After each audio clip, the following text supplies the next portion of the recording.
Hello, ladies and gentlemen. This is your girl Mitzi, and this is Mitzi. Let's think about it today. I have a special guest here, Sasha, and we are going to be thinking about sacred intimacy. Ooh, so Sasha, why don't you go ahead and introduce yourself? Sure. Hello, everyone. So my name is Sasha, and I play many roles. So whatever the moment asks for, I really do feel that we're in a world where we always wear many hats. And so my role is I'm an intuitive coach most of the time in my professional life. So I work with people around their purpose, embodying self-love, finding their inner sacred union, and connecting sacred intimacy to everything they do, which is what we're going to talk about today.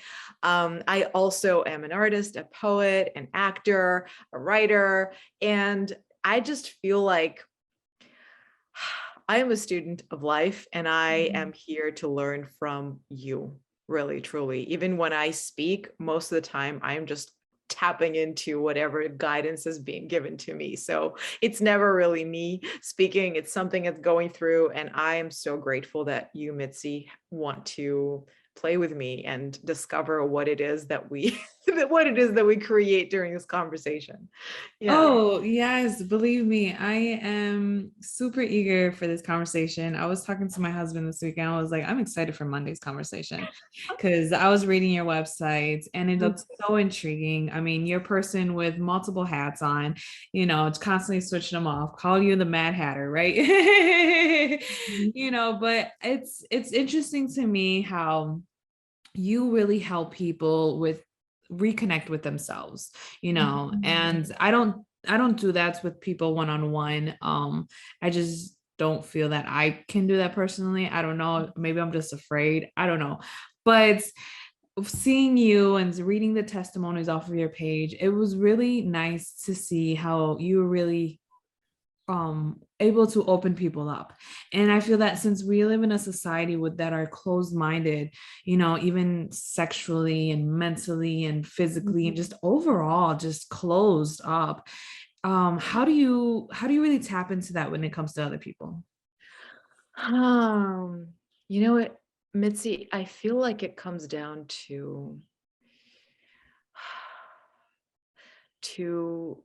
trust and Mm, presence within yourself, which is what really we're going to talk about. And you'll notice my voice just changed mhm, because when I was talking about myself, right, I was like, oh, this is what I do. And I did like, there's that kind of glossy super, and there's nothing wrong with it, right? But that is kind of like this costume. So I wear this costume and then I wear that. And of course, these things are necessary. We live in a world where we play certain roles.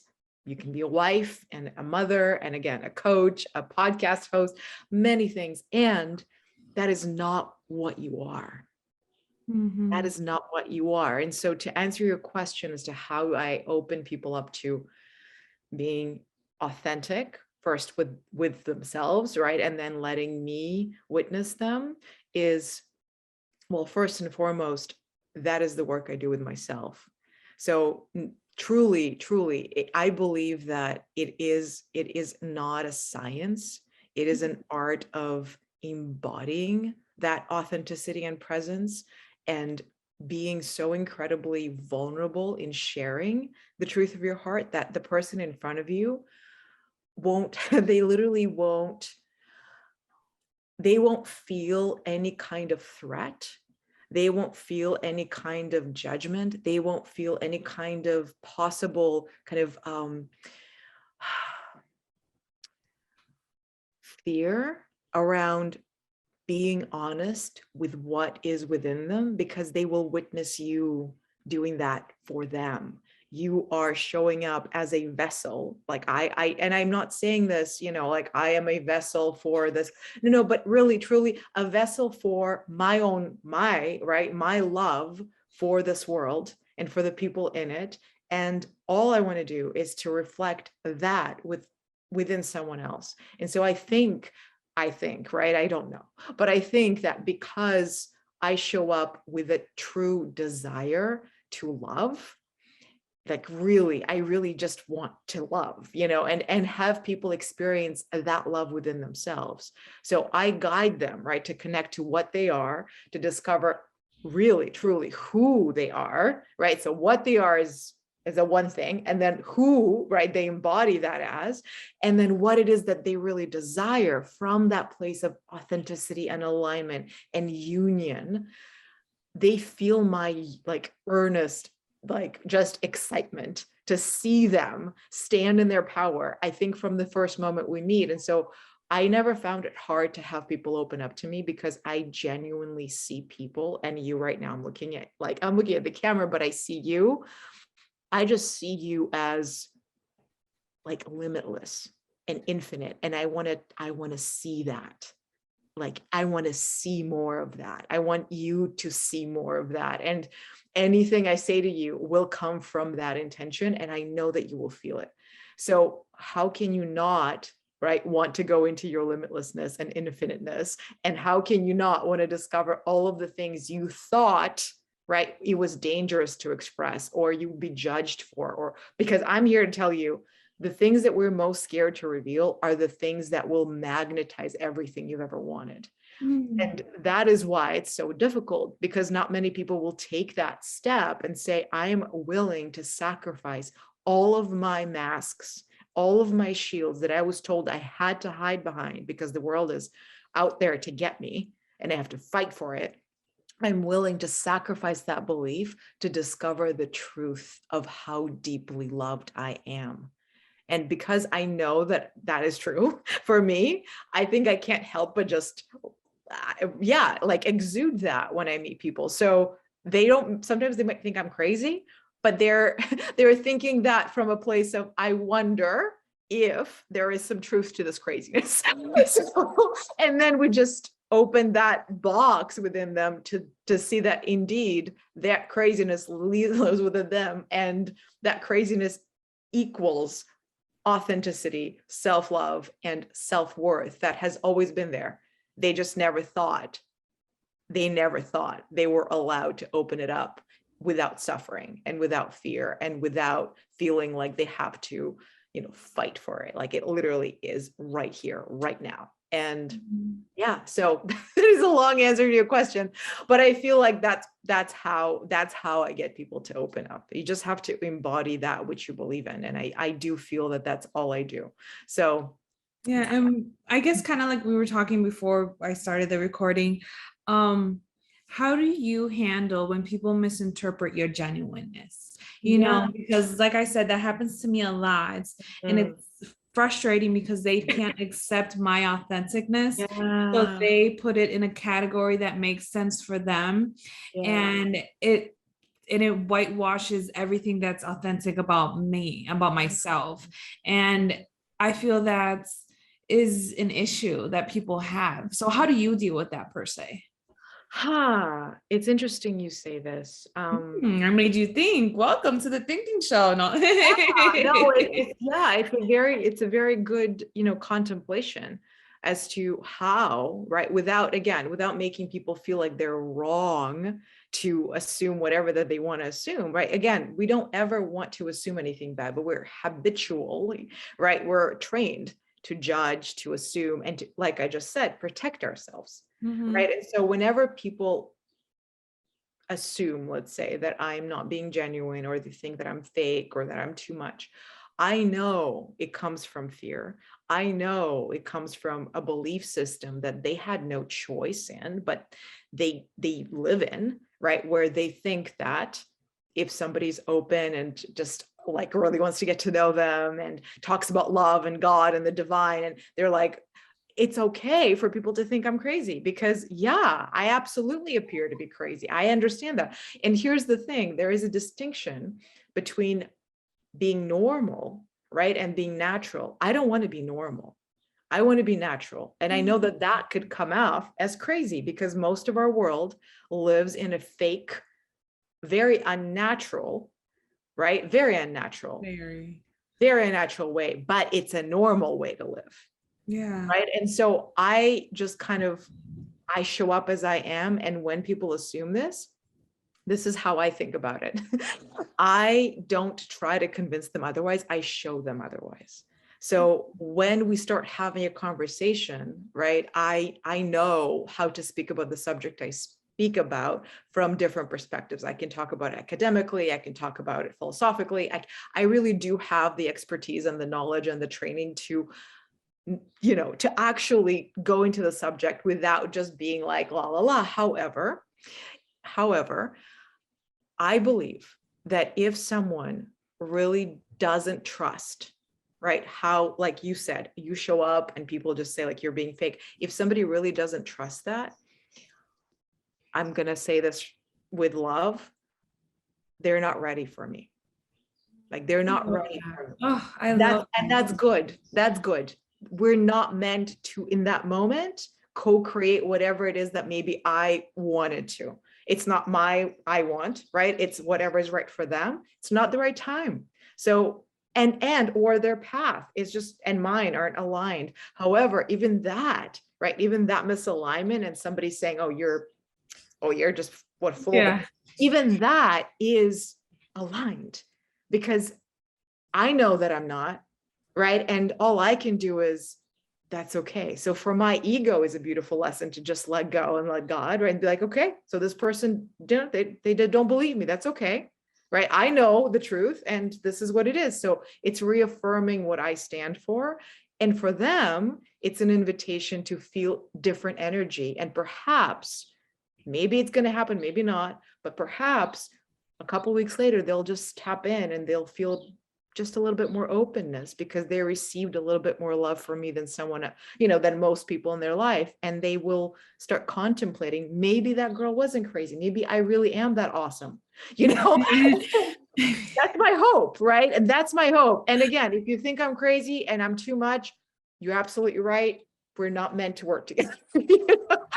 I love that response. It's perfectly stated. I couldn't imagine a better way for anybody to say it. I think my next question would be, what really inspired you to start this journey to start not only helping yourself, but helping other people get aligned and understand really what's going on with themselves so that they can have that real intimate relationship with themselves? Because once I started that journey, it did take a lot, but I realized it was important for myself, you know, to gain that peace and to gain that clarity, for me to finally feel like I'm somewhat getting aligned, because I feel like it's an everyday process to become one with your spirit and your body and your mind and everything, because I feel like I'm in a constant battle between the three. But what was your walk?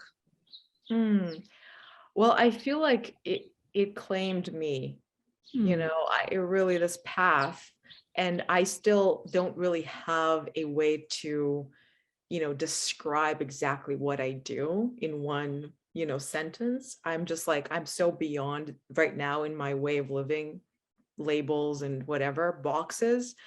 However, the path of intuitive coaching, which is the container of what most of the work that I do, found me because I was pretty much put in a position where I said, I really do want to be creative, and I want to, you know, be authentic in my expressiveness, and I really do want to like help people. However, I also know that the only reason, right, I'm called to do it is because I know that the most important thing in this world are people living in it who are fully connected to their heart. And I was lucky to grow up in a household that really embodied, in my parents, embodied love. And I felt it. And then I witnessed that most of the people around me that I meet and that I see now, they haven't had that experience of true inner intimacy, right? True understanding that you are absolutely divine.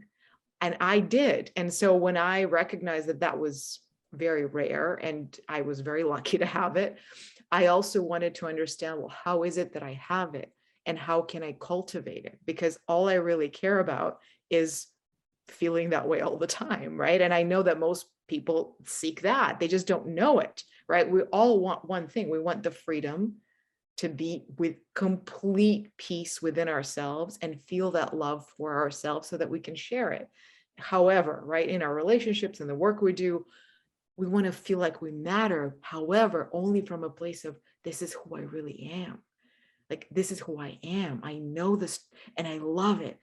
And so I was brought into the path. First, I thought of being a psychologist, as most people do, social worker, all of these roles. I was also an actor, right? So I was trying to merge, how do I be creative in this? And then I discovered life coaching. It was new at the time. This was 8 years ago. It was a new profession. And I thought, oh, this was invented, right, so that we could have a new paradigm of supporting people through spiritual awakenings without it being spiritual, right? It's not about, are you a spiritual person? No, of course it's spiritual because your spirit is deeply involved, right? Like you said, it's about marrying your spirit into your body and understanding that your mind is only a vehicle to bring forth whatever's coming through. And your body, right, is the vehicle that delivers it to the world. And so understanding the mechanism of it absolutely matters to every single human being, whether they're on a spiritual journey, quote unquote, or not. We're all on a spiritual journey. However, I did not want it to be only spiritual or only mental. And I wanted it to be work that was about the person finding their truth, because that's how I have always lived my life. Like, I don't care about dogma or religion even. I want to know what the truth of my heart is saying. And then I will be called to follow a certain teaching. So the path found me. I literally ended up working as a social worker with at-risk youth when I was acting. And I discovered this desire to do more one-on-one work and holding space. And then I discovered life coaching and I started training in that discipline. And from then on, it was literally just like, it's like, I was like in a candy store. So I went and I started studying philosophy and I started studying psychology and I started kind of bringing tools into my toolbox. But most of the time it was really, truly just the joy of understanding how we all absolutely come to this world equipped to create whatever we want. But the only thing standing in our way is our belief that we can't. And so it's understanding how, right, to help someone witness it and then not fight it, but witness it from a place of, this challenge of not believing in myself, not knowing who I am, not trusting my intuition. This challenge is there to help me become more embodied in what I already am. And that is the one that is here to create whatever my heart desires. But it's the witnessing it that is the key. It's the witnessing from a place of, I already am that. And so again, to answer your question, it found me, but it's always evolving. Like every single day, I'm like, okay, what teaching, what am I bringing in? And it's coming from a self-full desire to expand my own awareness, right? And to feel fulfilled and excited to live every single day. And this is what brings me the most joy, is witnessing other people live theirs. So it's just, and of course, reclaiming our sexuality is, a big part of it. And we'll talk about that, but it comes as an add-on, but it's also the foundation of everything, as I have discovered in my work. So yeah. So from my understanding, you really do help a lot. And I was going to ask you, how do you really help people with understanding intimacy outside of the sexual realm? And I think you kind of just already stated it.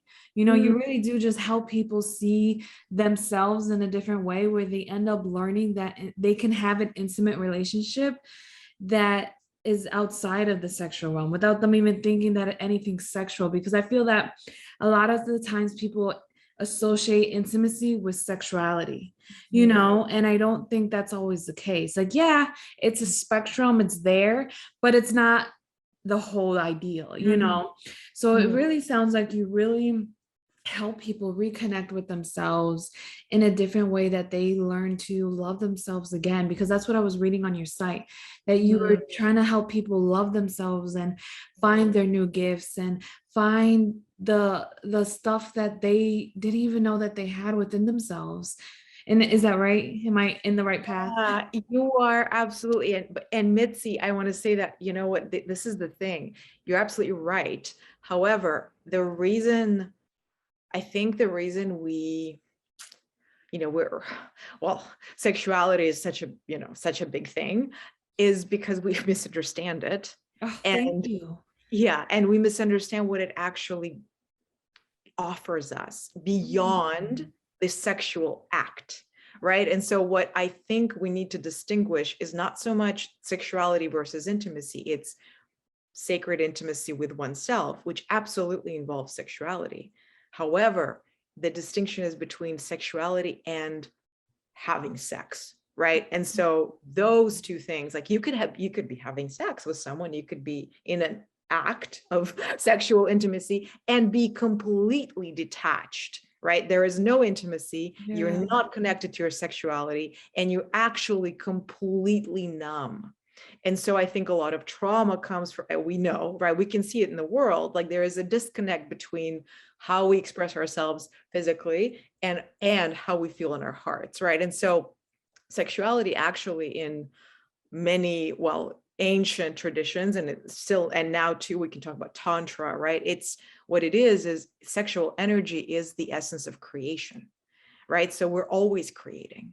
And so in this moment, you and I, we have images in our head, we have feelings, there's energy moving, right? And so that is our sexuality.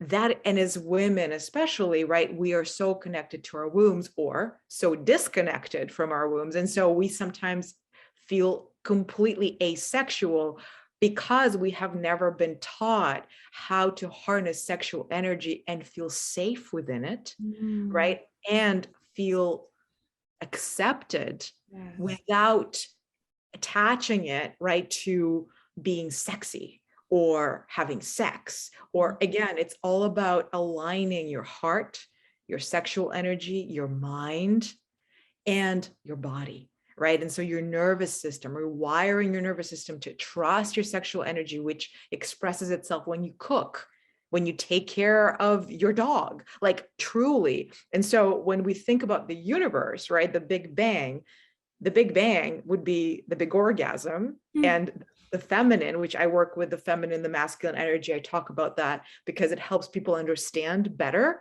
right? That intimacy, again, sacred union, sacred sexuality is about merging within you, merging those energies within you. Now, you will express one more than the other, right? For example, I'm much more feminine than masculine. However, I have a masculine energy inside of me. And so merging and learning how to cultivate it and have a healthy expression of it, which is not what we see in the world, right? So that we can embody that union. And that's how we create a different world, right? It's people who are in harmony with their sexuality and are feeling safe and empowered and know that they can use it for good. And it is not limited to their partners. It is not limited to their sexual experience with themselves. It is absolutely linked to how they know, trust, and express the truth of their wholeness. And it's absolutely divine when you witness it in someone, because it will never feel aggressive. It will never feel, scary. And I'll say more, our desires, like our sexual desires, are often, and this really like sexual desires, right? If you have a fantasy and you feel like, oh no, what is that? Yeah, they come from that subconscious mind, right? But they come because of a lot of repressed yearnings to connect to something bigger than us.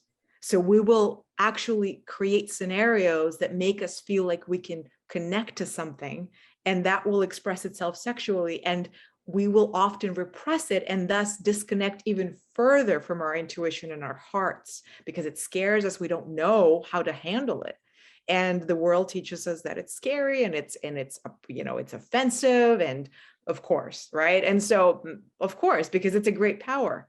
So with great power, comes great responsibility. So we get to now unlearn all of that crap that keeps us stuck and scared of our own selves, and then tap in and align. And again, rewire our nervous system to handle the sexual energy and to know how to connect it to our spirituality, and then transform our mindset around it so that we can act in alignment with our true heart desires. And it's not ego driven, right? It's not just an impulse, and it is connected to your heart. And from that place, it can only serve.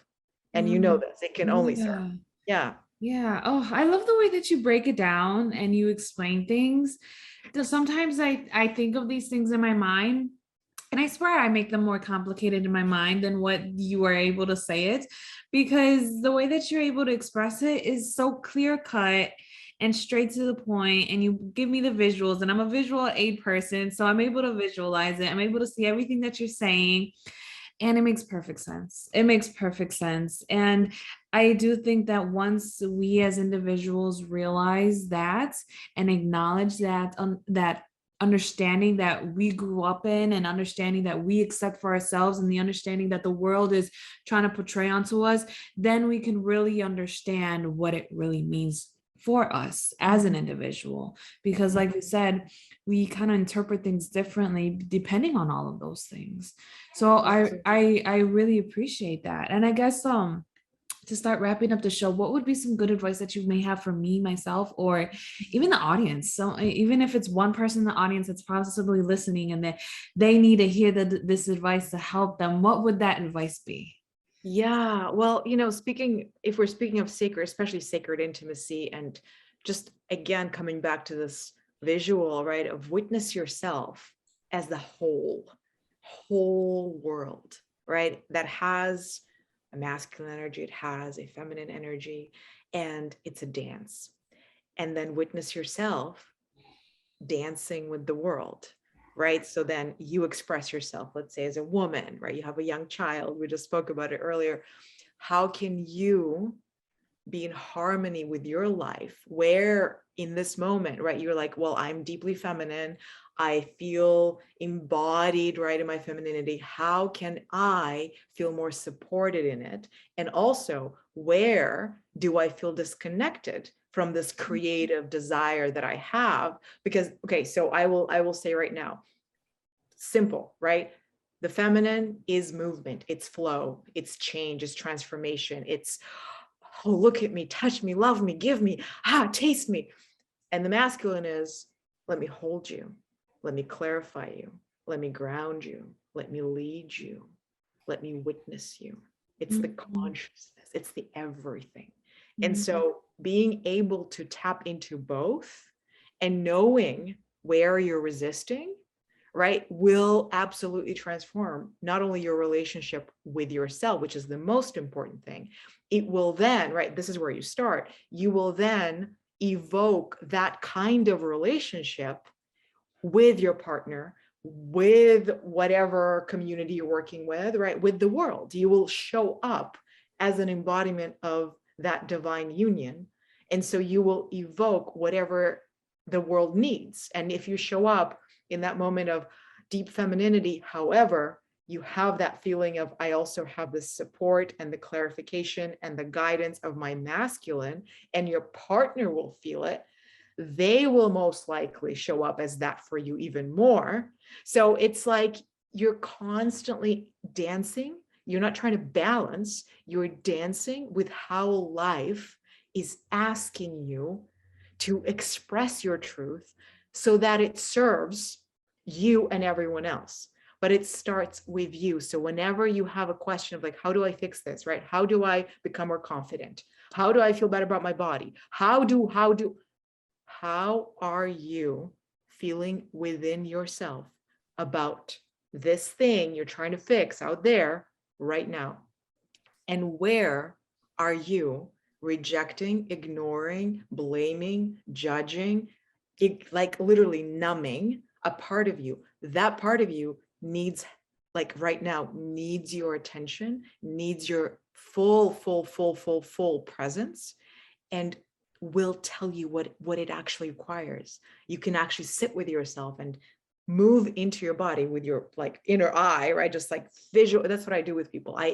There's nothing I can say, right, that will show you the truth of what you are. You need to experience it, which is everything. What I do is experiential. So we'll actually go into your body. We will tap into your heart, your womb, your bones, your flesh, and you will feel where you are ignoring yourself, where you're not listening to yourself, and what is it asking you. And from that place, you will know exactly how to show up in your life so that it reflects to you what you want, right? But you start to create it from within, and then you show up. And it's not, by the way, the law of attraction, and that's absolutely true. And it only works when you start attracting and magnetizing whatever it is that you need from yourself. It's not, I'm trying to get the car I want. You don't want the car. You want to feel aligned and empowered. And that's why we start within. And then if the car somehow supports that, yeah, we will talk about the car, right? But most of the time, it's not about the thing we want, right? It's how we want to feel when we get the thing. Mm-hmm. And it always starts with that dissonance, feeling disembodied and removed from yourselves, because you feel like you don't know who you are and you don't know how to get to know yourself. And also you are confused about what you actually are. You have an idea of yourself, and that idea is leading you, but that is not what you are. You are actually looking at the idea, doing its thing, and just thinking, what, right? So just know that whatever ideas you have is not what you are, but the truth of you is always here. So it's just one breath away. Awesome. I'm going to wrap up because I can go on forever, as you can tell. But yeah. You are so good, Sasha. Believe me, you will get an A+ in my book. You are perfectly fine. You know, good.